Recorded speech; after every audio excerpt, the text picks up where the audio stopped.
एक मित्र ने गणेश गुप्ता जी ने पूछा है कि एक वीडियो आप काम ऊर्जा के ऊर्ध्वागमन पर बनाएं ताकि ऊर्जा संबंधी कुछ बातें और साफ हो सकें। सभी मित्रों से निवेदन है कि इस पूरी वीडियो को देखने सुनने के बाद ही इस वीडियो के बारे में आप कोई निर्णय लें और यह वीडियो अंत तक देखें। आपके लिए बहुत ही ज़्यादा लाभदायक सिद्ध हो सकती है। यदि आपने एक इसे बिल्कुल ही निष्पक्ष व वैज्ञानिक ढंग से लिया तो बहुत ही आपके लिए अच्छी रहेगी। आमतौर पर एक बात साधकों के बीच हमेशा देखने सुनने को मिलती है, साहित्य में पढ़ने को मिलती है कि काम ऊर्जा ऊर्ध्वगमन करती है और यदि सहस्त्रार में चली जाए तो साधक बुद्धत्व को उपलब्ध हो जाता है और प्रयोगों से या साधना से हमारी कुंडलिनी जागती है, ऊपर उठती है और सहस्त्रार तक पहुंचने पर साधक ज्ञान को उपलब्ध हो जाता है। अब आते हैं कि यह काम ऊर्जा क्या है और कैसे हमें एनलाइटन करती है या नहीं करती है।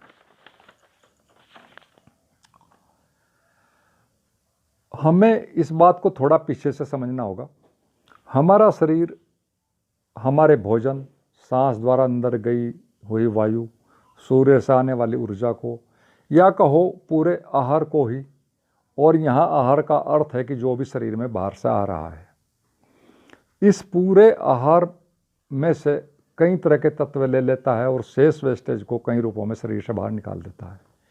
इन लिए गए तत्वों में जो सबसे सूक्ष्म तत्व होता है उसे ही हम ऊर्जा कहते हैं और यह ऊर्जा स्पेशली हमारे नर्वस सिस्टम या कुंडलिनी में, जो कि नर्वस सिस्टम का ही एक भाग होता है, में एक तरह से स्टोर हो जाती है। यह ऊर्जा ही हमारे मन व शरीर की असली ताकत होती है। चूँकि कुंडलिनी में सर्वाधिक होती है और उसके पास ही हमारे काम केंद्र होते हैं, यह उनसे भी क्रिया के दौरान बाहर जाती है। अतः इसको काम ऊर्जा का ही नाम दे दिया गया है। यह ऊर्जा ही कई कई ढंगों से हमारी कामनाओं को भी पूरी करती है, इसलिए भी इसे काम ऊर्जा कहा जाता है। वैसे सच में तो वैज्ञानिक शब्दावली में यह एक ऊर्जा ही होती है और यह दो रूपों में मुख्य रूप से काम करती है। पहला है ऑटो नर्वस सिस्टम द्वारा शरीर का रक्षण करना, उसका संचालन आदि सभी जो उसके अनिवार्य काम है उनको करना, और दूसरा है मन के विचारों के अनुसार मस्तिष्क व शरीर के भागों में जानना व निर्देशानुसार परिवर्तन करना, और यह दूसरा भाग ही साधना से जुड़ा हुआ भाग होता है।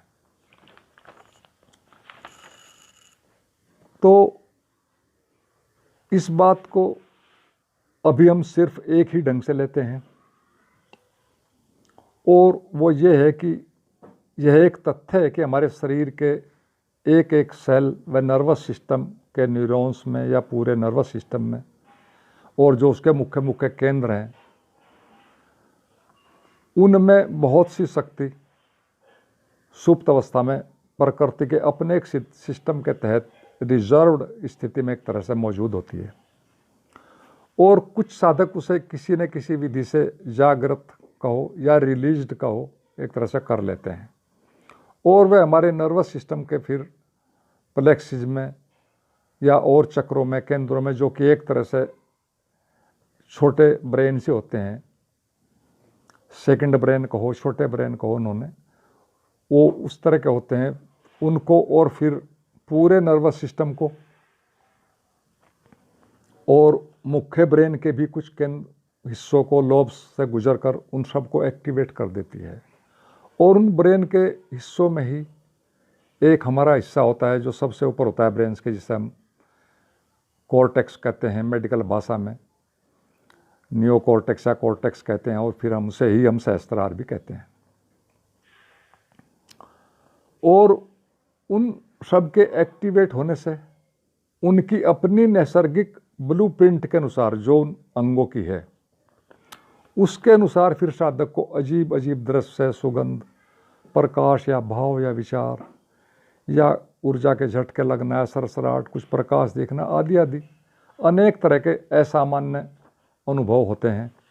और हमारा मन फिर पूर्व धारणाओं या कल्पनाओं के आधार पर अनेक अनेक अर्थ निकालता रहता है, और चूंकि फिर अगली बार वैसा न होकर कुछ नया हो जाता है या कुछ भी नहीं होता है, और साधक फिर एक भ्रमपूर्ण स्थिति में फंस जाता है। इस ऊर्जा से आपका IQ बढ़ सकता है, शारीरिक स्वास्थ्य बढ़ सकता है, होश भी बढ़ सकता है, और इसके साथ ही अगर थोड़ा कम ज़्यादा कुछ इसका हुआ, कुछ गलत तरीके से इसका कुछ प्रयोग किया गया तो हेलुसिनेशन भी हो सकता है, मानसिक तरह से कोई विकार भी हो सकता है। यानी एक तरह से इस पर कोई हमारा सही नियंत्रण नहीं होता है, या इसको ऐसे कहो मोटे तौर पर कि इससे कुछ भी हो सकता है। और ये सब इसलिए होता है कि हमारे मन की या कहो हमारी अवेयरनेस इतनी नहीं होती है तब तक कि हम उस ऊर्जा को सही प्रयोग कर सकें या उन अनुभवों को सही समझ सकें, उनको डिकोड कर सकें कि वो यात्रा में कितने लाभदायक हैं, अनिवार्य हैं या गैर अनिवार्य हैं या क्या है। यानी यह सब एक तरह से अनसिस्टमेटाइज्ड घटना होती है और हम इसे नहीं जान सकते कि ये सब क्या है। और यह जो शक्ति हम शरीर के अंदर इस तरह से जागृत करते हैं, इसे भी हम कई नामों से पुकारते हैं जो हम साधना से करते हैं। प्राकृतिक शक्ति को एक तरह से जागृत, इसे प्राण शक्ति कहते हैं, कोई इथरिक बॉडी के नाम से कहते हैं कुछ लोग, कोई बॉडी इलेक्ट्रिसिटी या कोई वाइटल फोर्स, जैसा कुछ भी इसको कह सकते हैं। और ये सारी चीज़ें हमारे मन द्वारा हमारे शरीर के मुख्य केंद्र मस्तिष्क को दिए गए आदेशों के परिणाम भर होते हैं। इन सब का हमारी चेतना के जागरण या अवेयरनेस से कोई भी सीधा संबंध नहीं होता है, और ये अनुभव भी कुछ एक कल्पनाओं के साथ हमारे सबकॉन्शियस में चले जाते हैं। वो अच्छी हैं कल्पनाएं या कैसी हैं वो एक अलग मैटर है, और ये इसका एक ही अर्थ होता है कि हमारी इच्छाएं या को हमारे सबकॉन्शियस में जो पहले से है वो और भी एक तरह से बढ़ जाता है। और हमारा मन इन्हें कैसे भी ले सकता है। अब हम इस टॉपिक के दूसरे हिस्से को भी जानते हैं। दूसरी बात यह है कि हम हमेशा ऊर्जा कहते रहते हैं, जबकि हमें यह भी पता नहीं होता है कि ऊर्जा एक ही होती है या कितनी होती हैं। इसको मित्रों ऐसा समझो कि हम अनंत ऊर्जाओं के एक जाल में एक तरह से रहते हैं, या सारा जगत ही ऊर्जाओं का एक पुंज कहो या एक खेल मात्र ही है, और सब ऊर्जाएं हमेशा एक दूसरे में बदलती रहती हैं, और नई चीज़ें व दृश्य इस ब्रह्मांड में हमेशा बनते रहते हैं। मोटे तौर पर हम जानते हैं कि भाई विद्युत ऊर्जा प्रकाश में बदल जाती है, मैग्नेटिक फोर्स में बदल जाती है, कई ऊर्जाएं को जो हमारा विज्ञान जानता है, पृथ्वी की ग्रेविटेशनल फोर्स के अपने अपने नियम हैं, आदि आदि इस तरह की बहुत सी चीज़ें, मोटी मोटी बातें हैं जो हम समझते हैं। और मित्रों वैज्ञानिक तो यहाँ तक भी कहते हैं कि हमारे पास से करोड़ों से भी ज़्यादा, कहीं तो मैंने ये भी पढ़ा है वैज्ञानिक रिसर्च में कि 3 अरब के करीब ऊर्जाएं हमेशा गुजरती रहती हैं। ये वैज्ञानिकों के अपने वो हैं, और वैज्ञानिक ये भी कहते हैं कि इन सब में से हम मुश्किल से भी 2% के बारे में सही नहीं जानते। और ये सारी ऊर्जाएं ग्रहों से आते हैं, उपग्रहों से आते हैं, चांद से, सूर्य से, महासूर्य से आती हैं, और पृथ्वी के उत्तरी ध्रुव से दक्षिण ध्रुव तक गुजरने वाली ऊर्जा को आप जानते ही हैं, और वो सब भी हमें प्रभावित करती हैं। पृथ्वी के सभी रेडियो स्टेशन से भी, सैटेलाइट से भी, आदि से भी पता नहीं कितनी जगहों से ऊर्जाएं आती हैं और हमें प्रभावित करती हैं। ध्वनि प्रदूषण से भी आती हैं, व्यक्ति के विचारों से भी आती हैं, भौतिक तक से भी ये रेडिएट होती हैं, निकलती रहती हैं और सभी हमें प्रभावित भी करती रहती हैं। लेकिन प्रकृति के अपने जीवन को चलाने के नियम के कारण या अपने सिस्टम के कारण या कहो हमारी असंवेदनशीलता के कारण हम कभी भी उन्हें नहीं महसूस कर पाते हैं। हालांकि सभी हमारे जीवन को, मानसिक स्थिति को, व शारीरिक स्थिति को, बीमारियों को, मानसिक बीमारियों तक को और हमारे स्वास्थ्य तक को भी प्रभावित करती रहती हैं। एक बीमार, एक स्वस्थ, एक निगेटिव सोच वाला, एक पॉजिटिव सोच वाला, एक शांत व्यक्ति, एक अशांत व्यक्ति, सभी अपने बॉडी से अपनी ऊर्जाओं को एक तरह से बाहर छोड़ रहे हैं, रेडिएट कर रहे हैं। हम उन्हें महसूस करें या ना करें ये एक अलग बात है। लेकिन अब तो विज्ञान के पास ऐसी हैं चीज़ें, कल्याण फोटोग्राफी वगैरह, कि उन सभी से हम इन्हें ऑरा के रूप में इनके फ़ोटोज़ ले सकते हैं, वीडियोज़ बना सकते हैं और जान सकते हैं कि आदमी के विचार किस तरह के हैं या किस मानसिक स्थिति में है। और इस तरह के वैज्ञानिक उपकरणों से तो बहुत कुछ आज पता चला जा सकता है। आप देखते हैं कि प्रकृति के बीच जाकर आपको बहुत अच्छा महसूस होता है। भीड़ में कुछ घुटा घुटा सा महसूस करते हैं, उलझा उलझा सा महसूस करते हैं। मित्रों, मेरा कहने का सीधा अर्थ यह है कि इन सब के बीच रहते हुए ही कुछ समय ऐसे भी आते हैं प्राकृतिक रूप से जब हमारा मन व शरीर हल्का होता है और सहज व शांत स्थिति में होता है। हमें उस समय का अपने पता लगाना चाहिए और उसका लाभ लेना चाहिए, उसमें रुकना चाहिए और सारा ध्यान और सारी अपनी सजगता को उस समय में और भी बढ़ाने पर काम करना चाहिए। और 24 घंटों में ऐसे क्षण आते रहते हैं, हमें उनका लाभ उठाना चाहिए। ये सब हमें खुद ही इन चीज़ों को एक तरह से देखना पड़ेगा, एनालाइज करना पड़ेगा। और अभी तो साधक की स्थिति ये होती है कि कौन सी ऊर्जा उसे चाहिए, वो कैसे है, कैसे वो साधक उसको क्रिएट कर सकता है या कैसे उसका लाभ ले सकता है, अभी तो सब अस्पष्ट होता है साधक के सामने शुरू में। वह तो किसी भी शारीरिक ऊर्जा से प्रभावित हो जाता है।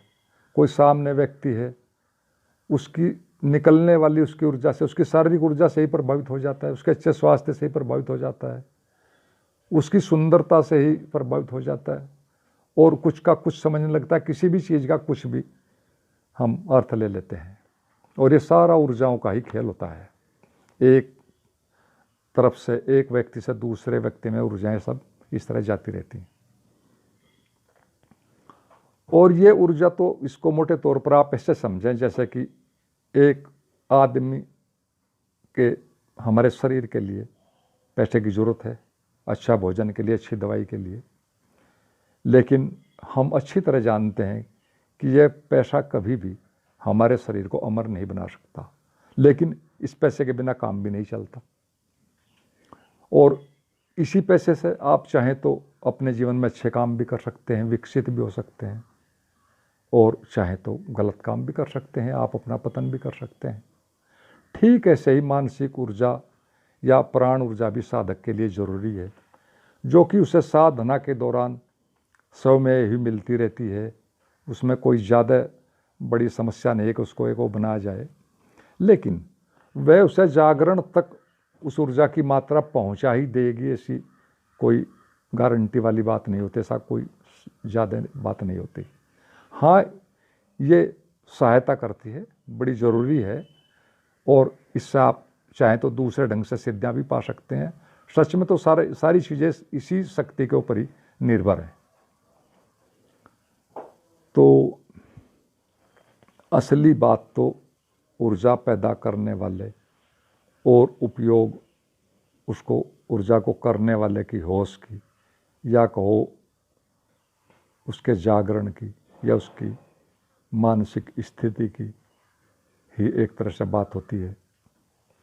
और आप रोज़ देखते हैं अपने अंदर भी, थोड़ा भी अगर आप ध्यान देंगे, आपके शरीर में कोई भाव बदल गया, और तरह की ऊर्जा पैदा हो गई, विचार कुछ और तरह के आ गए, निगेटिव पॉजिटिव बदलते रहे, उनके साथ ऊर्जाएं और आ जाती हैं, पूरे शरीर का ही एक तरह से पूरी उसकी संरचना ही बदल जाती है।